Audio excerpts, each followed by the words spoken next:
ഡിറ്റ്വ ചുഴലിക്കാറ്റിന്റെ സ്വാധീനഫലമായി സംസ്ഥാനത്ത് ശക്തമായ മഴ തുടരുമെന്ന് കേന്ദ്ര കാലാവസ്ഥാ വകുപ്പ്. വിവിധ ജില്ലകളിൽ മഞ്ഞ അലർട്ട് പ്രഖ്യാപിച്ചു. 30 വരെ മത്സ്യബന്ധനത്തിന് പോകാൻ പാടില്ലെന്നും നിർദ്ദേശമുണ്ട്.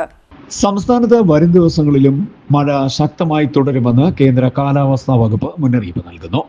ഡിറ്റ്വ ചുഴലിക്കാറ്റിന്റെ സ്വാധീനഫലമായാണ് മഴ ശക്തമാകുന്നത്. ശ്രീലങ്കൻ തീരത്തിന് സമീപത്തുള്ള തെക്ക് പടിഞ്ഞാറൻ ബംഗാൾ ഉൾക്കടലിന് മുകളിലായാണ് ചുഴലിക്കാറ്റ് സ്ഥിതി ചെയ്യുന്നത്.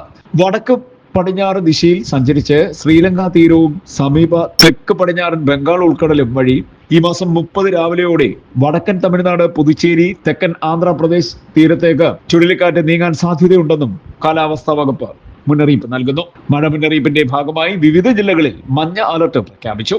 24 മണിക്കൂറിൽ 64.5 മില്ലിമീറ്റർ മുതൽ 115.5 മില്ലിമീറ്റർ വരെ മഴ ലഭിക്കുന്ന സാഹചര്യത്തെയാണ് ശക്തമായ മഴ എന്നതുകൊണ്ട് കാലാവസ്ഥാ വകുപ്പ് ഉദ്ദേശിക്കുന്നത്.